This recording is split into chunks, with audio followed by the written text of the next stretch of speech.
आज मेरे साथ हैं पूर्ववर्ती सरकार के पूर्व राज्य मंत्री राजेंद्र गुड़ा।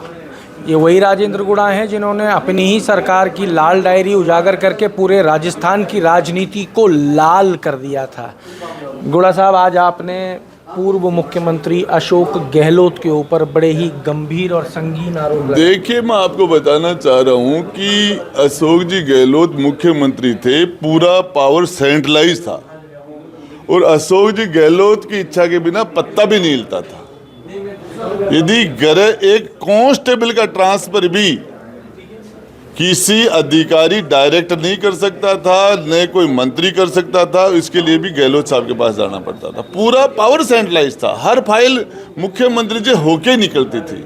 तो इसमें महेश जोशी जैसे छोटे लोगों के बजाय बड़े लोगों पर कार्रवाई की जाए तो ये पूरे हिंदुस्तान में एक अच्छा मैसेज निकले और जनता को न्याय मिले। जनता, ये पानी जैसा मामला जिसमें जनता के पीने के पानी के अंदर जो इन लोगों ने किया उस पर एक्शन होना चाहिए, बड़े लेवल पर होना चाहिए। आपका ये कहना है कि जो जल जीवन मिशन घोटाले में महेश जोशी को ईडी ने हिरासत में लिया है, उनके साथ अशोक गहलोत को भी लेना चाहिए, उन पे भी कार्रवाई होनी चाहिए या जांच होनी चाहिए? महेश जी जोशी इतने बड़े आदमी नहीं है कि 960 करोड़ रुपए अकेले डकार जाए।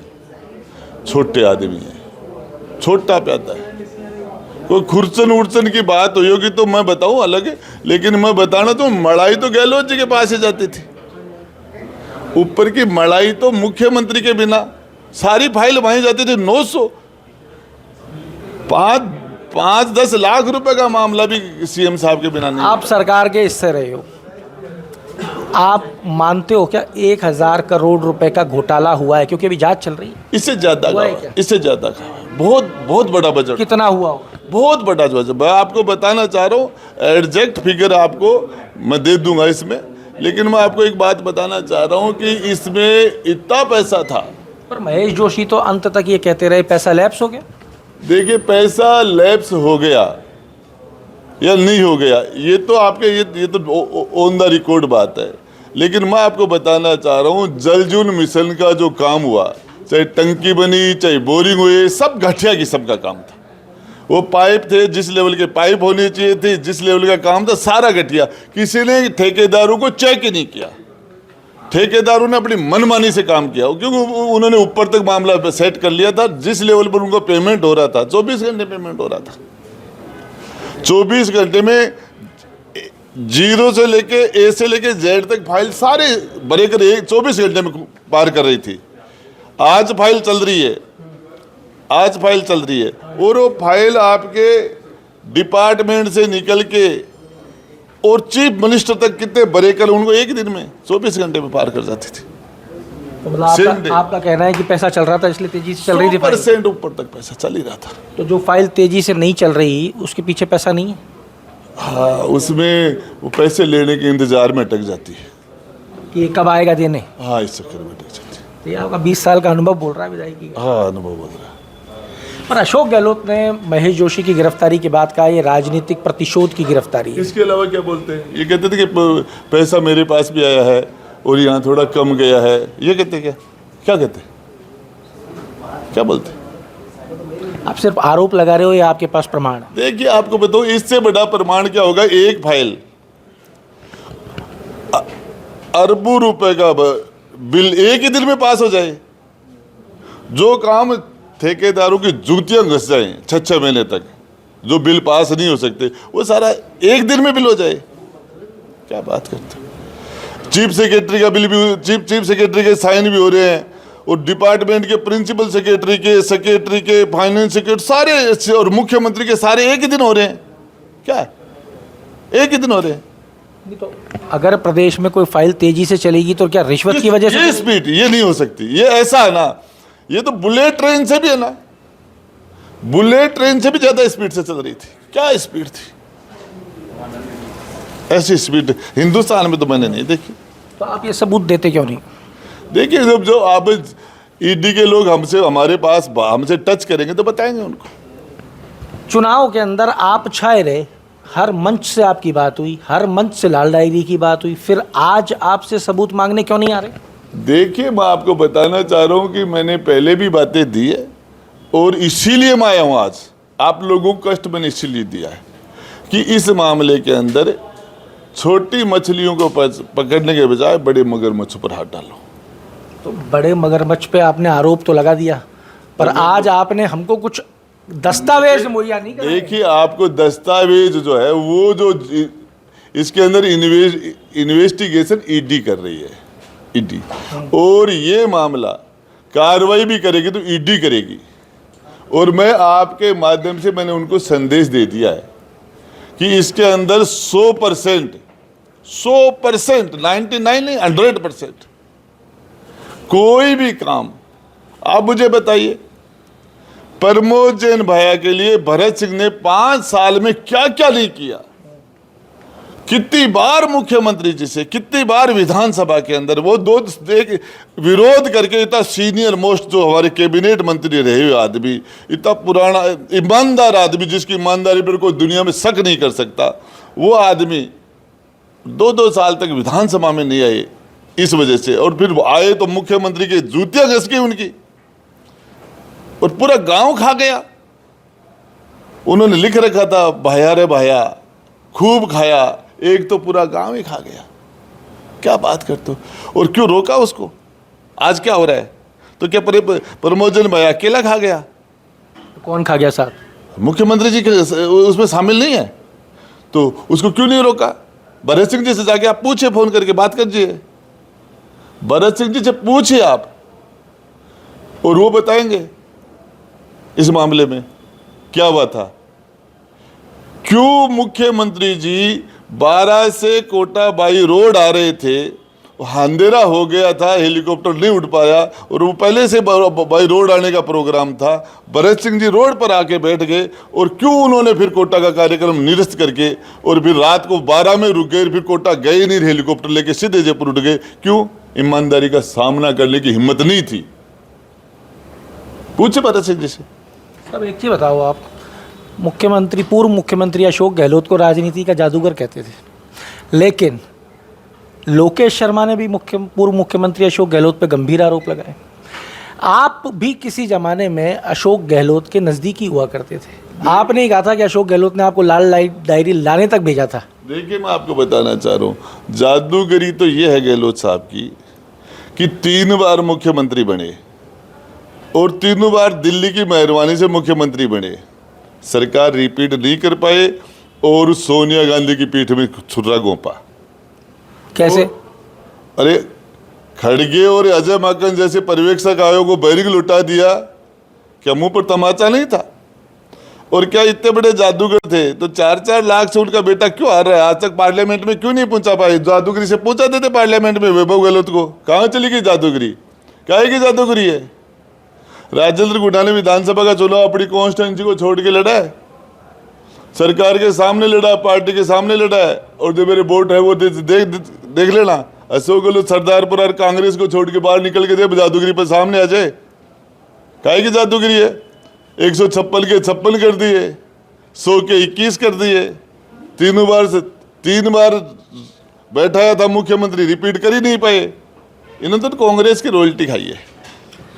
कल रविवार का दिन था, छुट्टी का दिन था, उसके बावजूद एसीबी ने एक विधायक को 20 लाख रुपए की रिश्वत के साथ में गिरफ्तार किया। सवाल ये आता है साहब कि जो कल निकल के आया जांच के बाद में, विधानसभा के अंदर 3 सवाल लगाए गए और उन सवालों को नहीं पूछने के एवज में पैसे मांगे गए। गुड़ा साहब, आपका भी विधानसभा का अनुभव है, जनता ये जानना चाहती है कि ये सवालों से पैसे का खेल कैसे, और सवालों से किसी भी व्यापारी को क्या डर हो सकता है जो वो इतने पैसे देने को तैयार हो गया? देखिए, मैं आपको बताऊं, विधानसभा में जब क्वेश्चन लगता है पूरा डिपार्टमेंट नप जाता है, और जिसको बड़े लेवल पर भ्रष्टाचार करते हैं वो क्वेश्चनों को उन क्वेश्चनों से उनको दिक्कत होती है, और उनका जो गोरख धंधा है उस पर ब्रेक लगता है।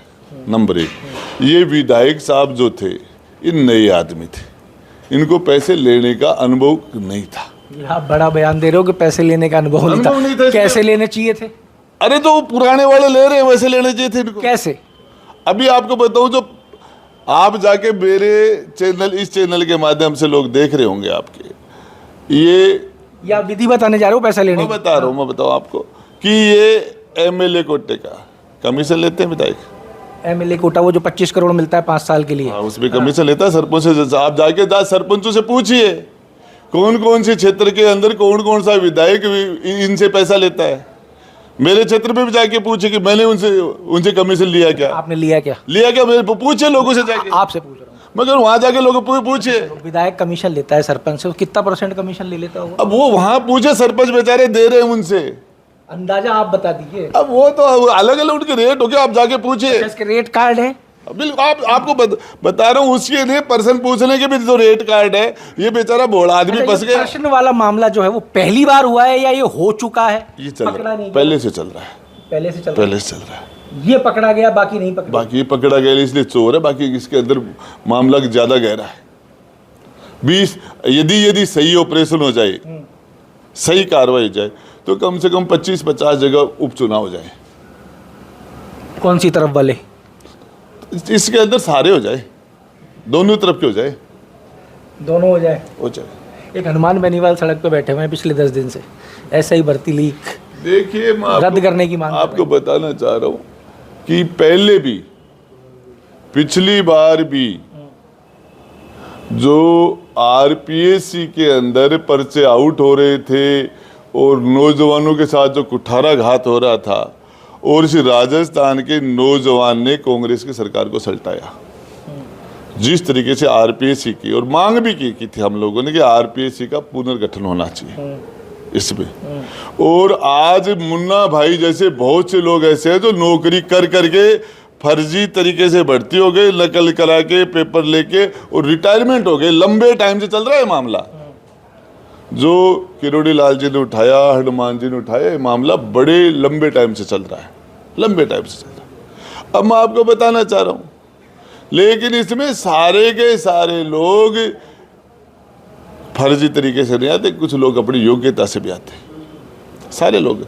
अब उन लोगों के साथ हमारी न्यायपालिका ये कहती है, हमारी जो जुडिशरी का एक सिद्धांत प्रिंसिपल है कि 99 दोषी छूट जाएं, लेकिन एक निर्दोष को सजा नहीं होनी चाहिए। तो आप किस तरफ हो? ऐसा ही भर्ती रद्द होनी चाहिए कि नहीं? मैं बता रहा हूं कि इस मामले के अंदर जो फर्जी तरीके से जो लोग बढ़ते हैं उनको निकाला जाना चाहिए, लेकिन जो अपनी काबिलियत से जो लोग आ गए, जो लोग अपनी काबिलियत से आ गए, और उन लोगों को आज यदि घर बैठा दिया जाता है, वो आगे ओरेज हो जाएंगे, दोबारा उस एग्जाम में बैठ ही नहीं पाए, उनके बारे में हमें सोचना चाहिए।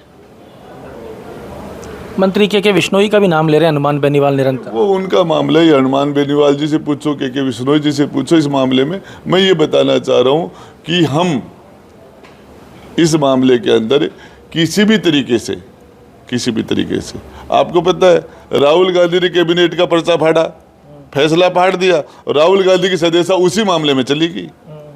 तो इस मामले में मैं आपको बताना चाह रहा हूँ कि इस सब इंस्पेक्टर की भर्ती में कोई ईमानदारी से भर्ती भी तो होगा, और वो अब ओरेज हो जाएगा, उसके बारे में हमें सोचना नहीं चाहिए क्या?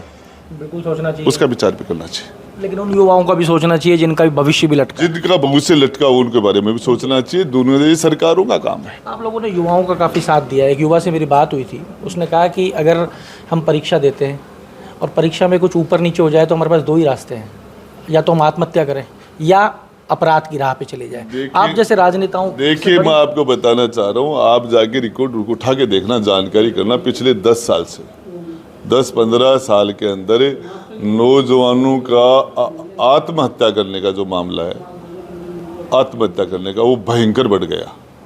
मतलब किस लेवल पर नौजवान टेंशन में है, दबाव में है, परेशानी में है, बेरोजगारी से, एग्जाम में गलत तरीके से फेल हो जाए, उससे बड़ी तादाद में नौजवान हम रोज पब्लिक में घूमते हैं, देखते हैं, बड़ी समस्या, बहुत बड़ी समस्या। मेरे एक ब्राह्मणों का बच्चा था पचलगी गांव में, अपने भाई को फ़ोन करता है, बोले भाई ट्रेन सामने आ रही है, मैं कट के मर रहा हूँ, और वो भाई उसको रोक रहा है, नहीं इतनी देर में ट्रेन की घंटी बजती है, और बच्चा कट के मर जाता है।